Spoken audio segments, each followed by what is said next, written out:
ನಾನು ದಸರಾ ಹಾಲಿಡೇಸ್ಗೆ ಅಂತ ಬ್ಯಾಂಗ್ಳೂರಿಂದ ಪಾಂಡುಪುರಕ್ಕೆ ನಮ್ಮ ತಾತನ ಮನೆಗೆ ಬಂದಿದ್ದೆ. ನಾನು ವಾಕಿಂಗ್ಗೆ ಅಂತ ನಮ್ಮ ಪುಟ್ಟರಾಜು ತಾತ ಕಟ್ಸಿರೋ ಪಾರ್ಕ್ಗೆ ಹೋಗಿದ್ದೆ. ಅಲ್ಲಿ ವಾಕಿಂಗ್ ಮಾಡ್ಬೇಕಂದ್ರೆ ಸ್ಟೆಪ್ಸ್ ಹತ್ರ 3 ಜನ ಆಂಟಿಗಳ ಜೊತೆ ಒಂದು ಅಕ್ಕವ ಫೋನಲ್ಲಿ ವಿಡಿಯೋ ಮಾಡ್ತಾ ಇದ್ರು. ನಾನು ಆ ಕ್ಯೂರಿಯಾಸಿಟಿಗೆ ಅಲ್ಲೇ ನಿಂತ್ಕೊಂಡು ನೋಡ್ತಿದ್ದೆ.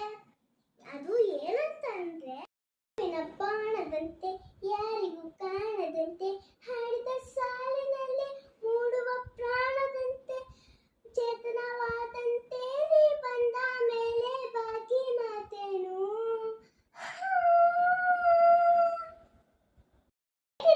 ಸಖತ್ತಾಗಿತ್ತ. ನೀವೇನಾದ್ರೂ ಎಂಜಾಯ್ ಮಾಡ್ಬೇಕು ಅಂದ್ರೆ ನಮ್ಮ ಪುಟ್ಟರಾಜು ತಾತ ಕಟ್ಸಿರೋ ಪಾರ್ಕಿಗೆ ಹೋಗಿ ಸಖತ್ತಾಗಿ ಎಂಜಾಯ್ ಮಾಡಿ.